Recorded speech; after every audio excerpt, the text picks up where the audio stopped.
Hai, gimana kabarnya?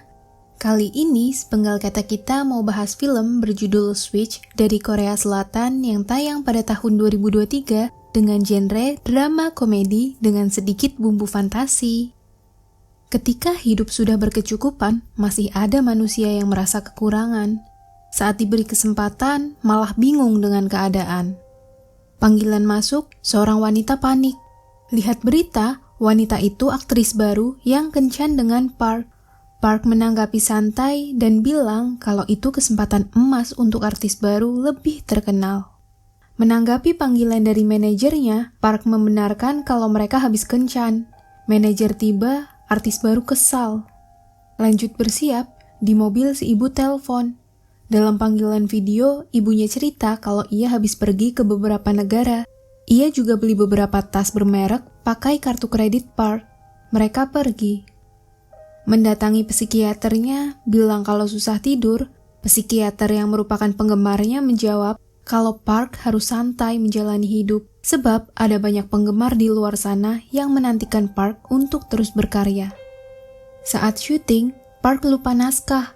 Syuting ditunda, Park kesal, ia susah menghafal kalimatnya yang begitu panjang. Gak bisa ada yang berkutik karena Park ini merupakan aktor papan atas. Ia cukup terkenal dengan beberapa penghargaan. Manajer memberikan kopi, Park kepanasan. Malamnya, Park datang ke acara penghargaan.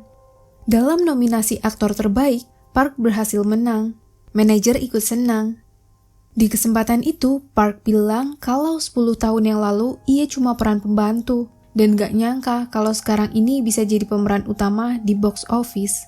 Sohyun juga nonton acara nominasi itu. Mengabaikan berita negatif tentangnya, Park berfoto dengan piala, lalu bilang mau ke bar tua di daerah sana. Park ngajak minum bersama, si manajer sempat bingung sebab itu malam Natal. Ia mau Natalan sama anaknya. Cuma karena takut Park terlibat skandal lagi, akhirnya mereka pergi bersama. Berbincang tentang masa lalu, Park sama manajer ini dulunya teman, di mana mereka ikut audisi bersama, tapi yang kepilih Park. Cuma karena kebaikannya, Park ini menjadikan manajer sebagai agen yang mengurusi semua jadwalnya. Manajer sempat berandai, gimana kalau audisi yang lalu ia berhasil lolos, setidaknya mungkin hidupnya gak akan sulit. Lalu bilang kalau Park gak ikut audisi kali itu, mungkin Park juga udah nikah sama Sohyun, punya anak, dan bahagia. Si manajer pikir kalau Sohyun lagi balik ke Korea, karena di Korea itu lagi ada pameran besar yang manggil banyak artis. Di sana, Park lihat tulisan. Ia ingat tempat itu adalah tempat kesukaan mereka dulu dan tempat di mana dirinya memutuskan Sohyun. Setengah mabuk, manajer pesan taksi. Ia mau antar Park pulang tapi ditolak. Park minta manajer pulang untuk menikmati Natal bersama keluarga. Dalam taksi, si supir buka obrolan. Ia senang bisa antar orang terkenal. Kemudian tanya apakah Park sudah bahagia dengan hidupnya. Si supir bilang Park pasti tertekan. Ia mengaku dulunya memerankan drama.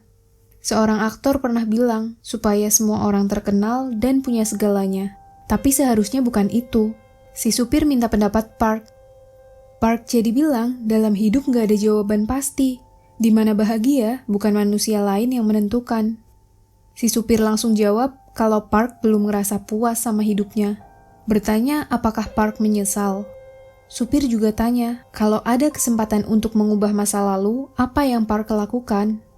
Park jawab kalau itu gak masuk akal. Ia pilih tidur.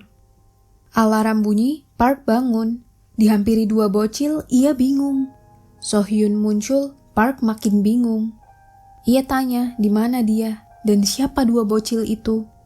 Sohyun kira Park terlalu banyak minum sampai lupa ingatan, menjelaskan kalau itu rumahnya dan 2 bocil itu anak kembar mereka. Park makin gak percaya, mau telepon manajernya, nomor gak aktif.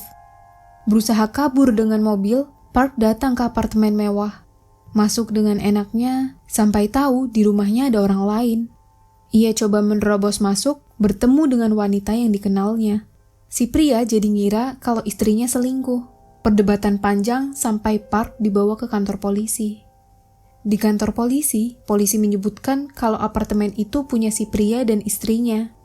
Cuma Park kekeh kalau itu miliknya. Sampai Sohyun tiba, Park tidak mengakui Sohyun sebagai istrinya. Sohyun kesal. Polisi jadi bilang kalau Park ngaku dirinya adalah aktor terkenal. Dan sepertinya ia dekat dengan wanita pemilik apartemen.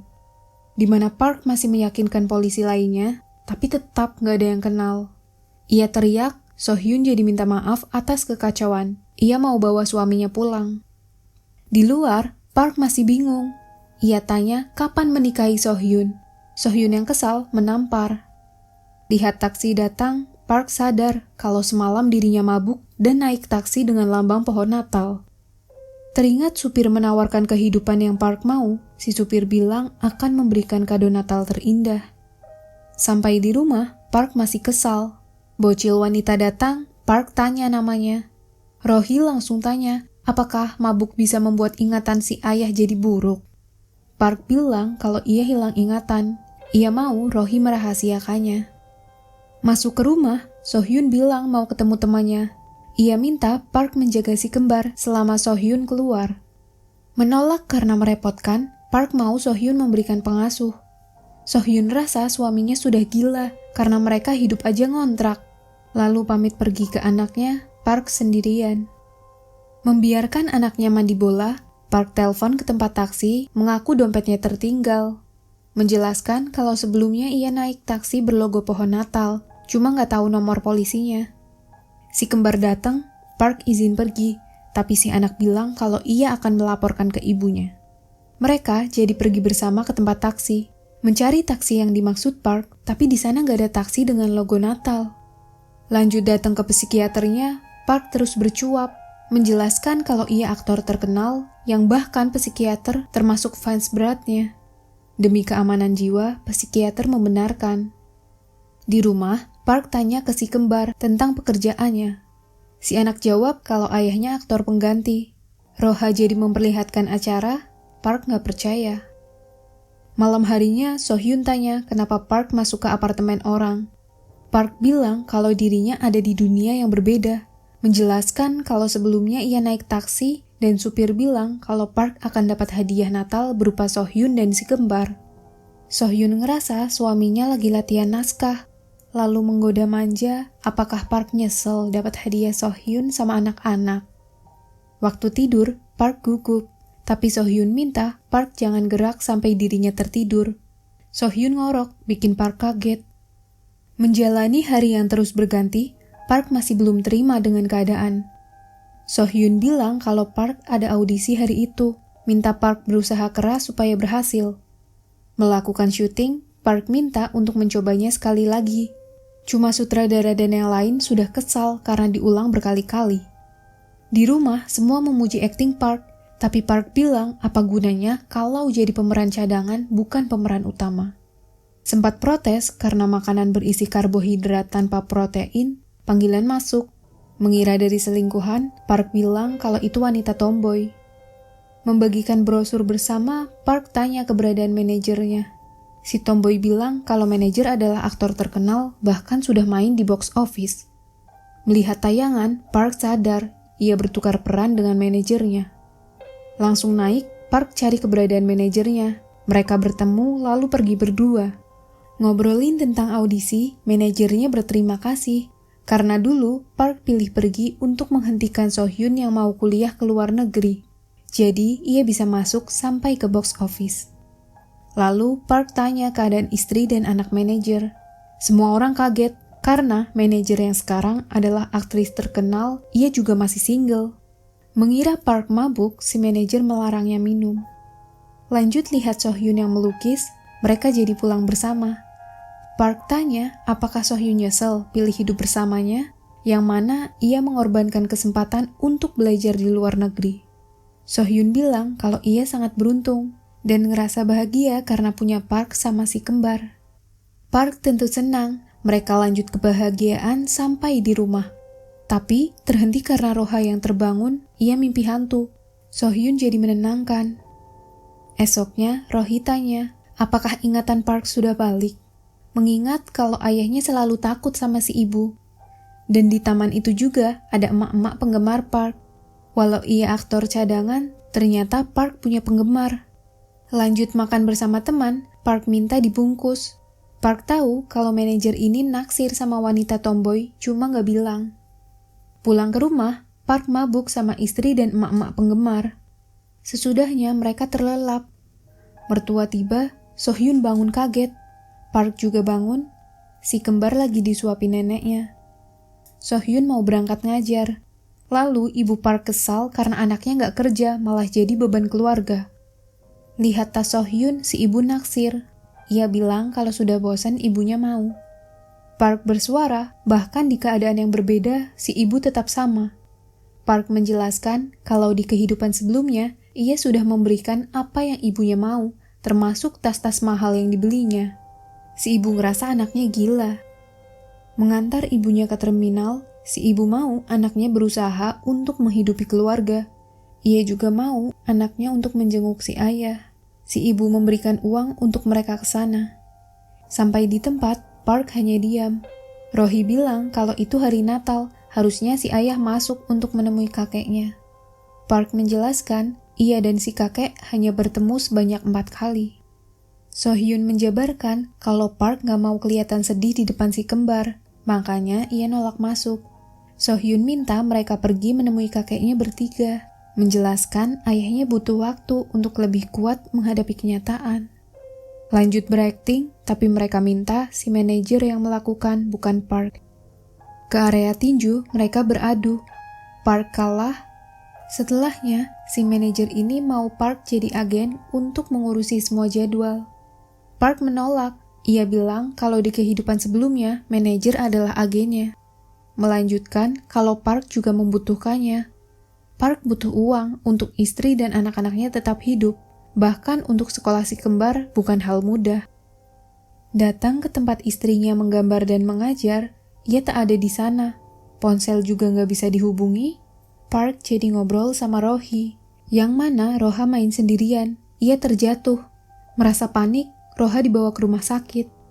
Sohyun juga muncul. Dari sana, Park tahu kalau Sohyun ini kerja serabutan untuk memenuhi kehidupan keluarga. Ia marah, ngerasa dirinya gak berguna sebagai suami. Sohyun jadi bilang kalau ia akan terima gaji hari itu. Uangnya bisa Park gunakan untuk foto daftar aktor. Park pergi. Ia mengecek semua ATM yang dipunya, tapi saldo tetap sedikit. Lalu Park menemui manajer. Ia bilang bersedia jadi agennya untuk memenuhi kebutuhan hidup. Langsung bekerja, Park melakukan seperti apa yang manajernya lakukan dulu. Dari sana, Park tahu kenikmatan yang dirasakan orang lain bisa jadi derita bagi manusia lain.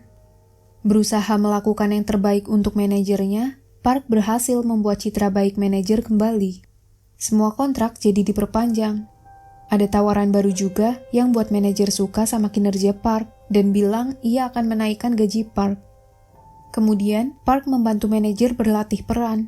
Park terbawa suasana, manajer menyebutkan kalau Park bisa ikut audisi lagi, lalu ia minta diambilkan sepatunya.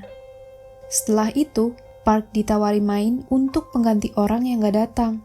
Park setuju, ia memerankannya dengan bagus. Semua orang senang karena Park beraksi seperti aktor handal, di mana manajer ini berakting dengan kuda yang bergerak di tempat.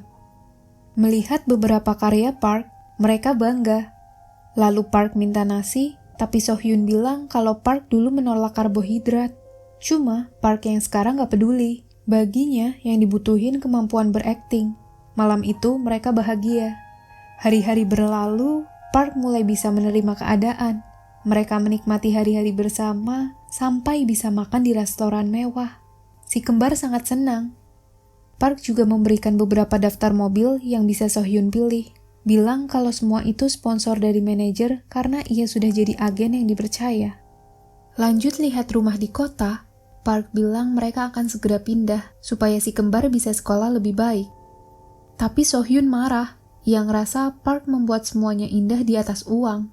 Rela meninggalkan semua kenangan yang sudah mereka bangun bersama. Sohyun rasa Park masih belum menerima diri dengan keadaan. Tapi Park juga kesal, merasa Sohyun tidak menghargai kerja kerasnya. Ia sudah berusaha sebaik mungkin untuk mereka dapat kehidupan yang layak. Lalu, keributan itu dihentikan si kembar yang nangis ketakutan. Pulang ke rumah, Park masuk ke kamar anaknya. Memandangi foto, Sohyun muncul. Ia langsung minta maaf. Park jadi bilang kalau ia kerja untuk si kembar dan Sohyun. Sohyun tanya ke Park, apakah Park lebih suka kaya atau hidup bersama mereka. Park bilang itu pilihan sulit, tapi kalau suruh pilih, ia mau hidup bersama mereka. Walau gak bergelimang harta, tapi bagi Park itu sudah cukup bahagia.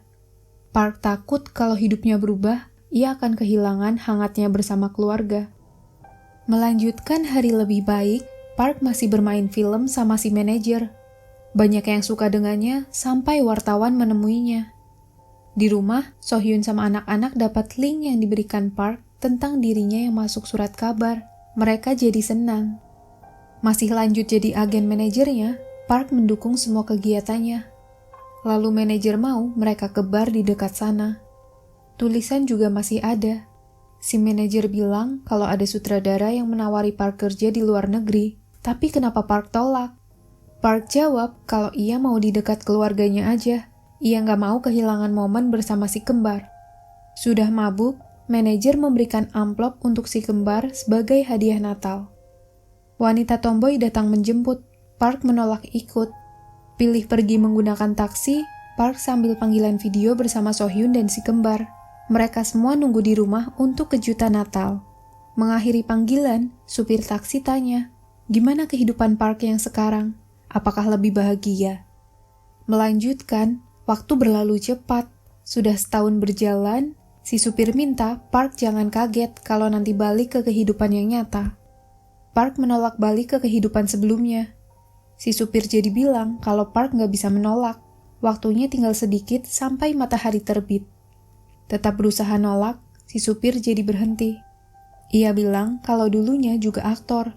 Si supir ingat, sebelum mati, dulu putranya juga nonton pertunjukannya. Dan baginya itu merupakan kenangan manis yang nggak bisa dilupakan. Ia rasa selama ini menyia-nyiakan waktu dengan anaknya yang nggak akan mungkin kembali. Si supir bilang kalau Natal kali itu adalah Natal terindah baginya. Park paham kalau supir itu adalah ayahnya yang sudah meninggal. Ia nangis tapi ditahan. Masuk ke rumah, Park menikmati malam bersama. Berusaha menutupi kesedihan, Park mengiyakan semua keinginan anaknya yang mau pergi ke taman esok hari. Setelah semua tertidur, Sohyun memperlihatkan foto Roha yang terlihat mirip dengan ayah Park. Masih belum bisa tidur karena ngerasa takut, Sohyun bilang ia akan membiarkan Park membelanjakan semua uang untuk menyenangkan si kembar esok hari. Terbangun, Park balik ke masanya, di mana ia masih lajang dan manajer datang. Mengira Park sudah tidur selama setahun, rupanya ia hanya tidur semalam. Park jadi mau pergi, ia bilang kalau itu hari Natal. Manajer dibolehkan istirahat untuk main bersama keluarganya. Ia minta maaf kalau selama ini membuatnya susah. Park juga mau manajer coba berakting lagi supaya kehidupannya lebih baik. Pergi dengan mobil mewahnya, Park lari ke sebuah tempat pameran. Mencari ruang, Park lihat lukisan yang ia sadar kalau Sohyun pelukisnya. Sohyun muncul, ia bingung.